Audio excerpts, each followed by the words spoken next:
আসসালামু আলাইকুম। আশা করি বন্ধুরা সবাই ভালো আছেন। আজকে আমি আপনাদের একটা আপনার ছাদের উপরে যে আপনার ছাকনি, আপনার বৃষ্টির পানির জন্য যে পানি, যে আপনার ওয়েস্টের পানি, ওয়েস্টের পানি যাওয়ার জন্য আপনার যে লাইনটা আমরা আজকে আপনাদের করে দেখাবো, সেটা কীভাবে করতে হয় সেটা আপনারা দেখুন।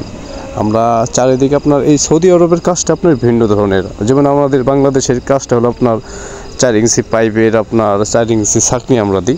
আর এখানে আপনার ছাকনিটা আপনার একটু বড় সাইজের। এখানে আপনার সাইজ হলো ছাকনিটা বিশাল বড়, আপনার এই 18x18 ছাকনিটা। আর কীভাবে আপনার এই ওয়েস্টের এখানে এটা বলে আপনার সাফায়া, এটা সাফায়া বলে। আপনার যেমন আমরা 4 ইঞ্চি লাইনের এই বলি ছাকনি বলি, 4 ইঞ্চি জালি বলি, কে বলি জালি, এটা বলে সাফায়া। এই সাফাইটা আপনার কীভাবে আমরা সিটিং করব সেটা আপনাদের দেখাবো। আমার চারিদিকে আপনার ছাড়ানো হয়েছে। এখন আমাদের আপনার চারিদিকে তো আপনার ওয়াটার লেভেল করতে হবে, চারিদিকে আপনার ক্লিয়ার রাখতে হবে। ক্লিয়ার রেখে তারপর আপনার সেটিং করতে হবে। আপনার যদি এক সাইডে যদি বেশি ডাল হয়ে যায়, তখন আপনার তো আরেক সাইডে এলো যদি কম হয়ে যায়, উঁচা নিচে হয়ে গেলে তো পানি জমা থাকবে এক সাইডে। আমাদের সুন্দরভাবে বসাতে হবে, চারিদিকে আপনার ওয়াটার লেভেল সুন্দর করে রাখতে হবে। আমাদের একটু আপনার বাকি চারিদিকে একটু আপনার উঁচা নিচা আপনার একটু সমস্যা দিকে আমরা চারিদিকে একটু ঢিল দিয়ে ছাড়াইতেছি।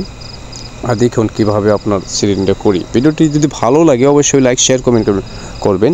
পাশে আসা বেল আইকনটি বাজিয়ে দিবেন। আমাদের এখন চারিদিকে আপনার বসানো হয়ে গেছে, ওয়াটার লেভেল দিয়ে আমাদের এখন মাপা হয়ে গেল। চারিদিকে ঠিক আছে, পারফেক্ট আছে। আর দেখুন এই যে এই ছাকনিটা আপনার সাফাই বলে, আর আমরা বাঙালিরা বলি ছাকনি বলি। দেখুন আপনার বসানো হয়ে গেছে। ভিডিওটি যদি ভালো লাগে বন্ধুরা অবশ্যই লাইক, শেয়ার, কমেন্ট করবেন। পাশে আসা বেল আইকনটি বাজিয়ে দিবেন। সবাই ভালো থাকবেন ও সুস্থ থাকবেন। আল্লাহ হাফেজ।